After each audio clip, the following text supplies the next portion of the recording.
The heart-wrenching events that took place in Christchurch, New Zealand today were horrific in the truest sense, in a way that nothing else can be. And condolences pour out from all over the world. And as that happens, we must focus on what's going on. Why is it that so much is going on and so much strife and trouble is being caused? Now, as most of you would already know, that one of the shooters was credited with the manifesto, a manifesto that was posted on the largely unregulated message site 8chan, which is already infamous for its notorious scandals of child pornography and swatting. And in that manifesto, he mentions Donald Trump and Candace Owens, a black conservative commentator in the United States, as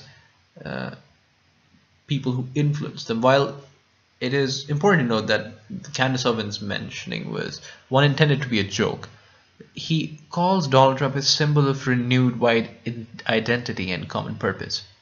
Now, how should we take this? In no way, in no sense should we credit Donald Trump and Candace Owens, obviously, for what actions this man has caused, because that would be insane. Any lunatic is in complete control of himself and must be given the responsibility of his own free will. He did it because he wanted to. Nobody else forced him to. Nobody directly asked him to. However, it is important to note that Donald Trump is not the cleanest figure. So, for example, if a white supremacist says that he was influenced by the Dalai Lama, that would be absurd. That would be the same as saying I was influenced by broccoli for shooting Muslims in a mosque. You find it hard put to get any direct straight line from that to the shooting and the murder. However, with Donald Trump, that's a little more clear, as it is. The shooting that took place in Norway and the Quebec one, both of them, and indeed this one too, the shooters expressed concern about the increasing Muslim majority in Europe, in the southern hemisphere in this case, or in the West in general.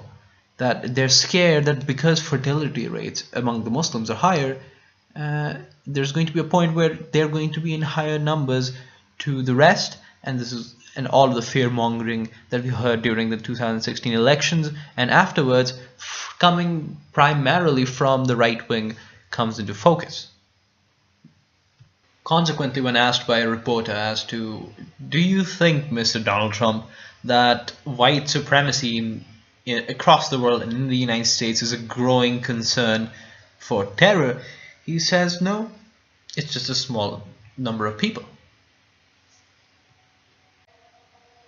Now you might be asking, am I going to rip into Donald Trump? Am I going to rip into the right wing for what's happening in New Zealand and what's happening, what happened in Norway, and what the kind of recruitment that Steve Bannon is trying to carry out across the world in Italy and Hungary and what places you can think of?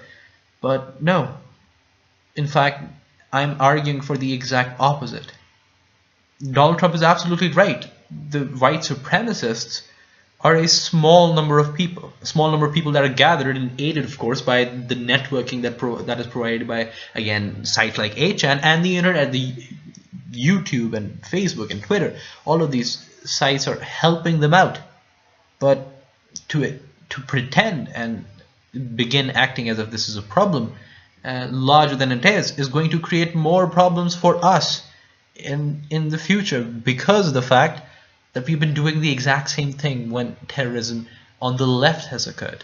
Now, we can all admit that the extremity of these kinds of terror attacks is increasing day by day, though there have been few from the Muslim side in the last 6 or 7 months. That's just because ISIS is being dealt a good, fair blow from the US Army and all of those who are fighting against ISIS.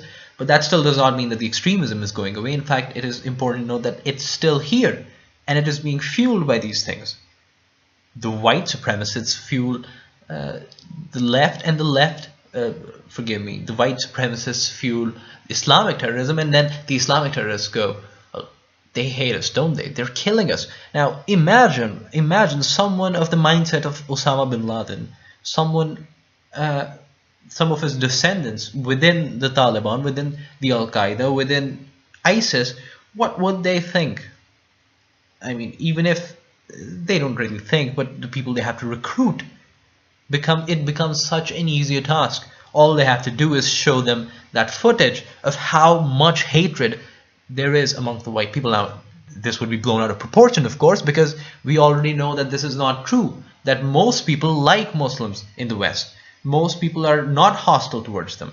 And blowing this out of proportions is not going to help us at all. But again, that's the problem. That fuels that image that we have created, now may create from this spectacle, this horrible spectacle that has been created by this mass shooter, is going to fuel violence from the Islamic side, the Islamic extremists. And what's that going to do for the rest of the people in the white supremacist camp? They're going to get angrier, and every single act, every single violence leads to one another, and there you go, that's your feedback loop. That's the problem with human conditions, and this antagonism between the left and the right. The more you push, it's not as if there's a region after which the violence will cease. The violence increases until it blows out of proportion. So guys, if there is one lesson that is to be taken from this incident, is that this is a moment of introspection. The fact that we are being polarized every single day is not going to help us. The overriding message of history is that once the cycle begins, it ends with something destructive like war, and we have to end that before it goes too far.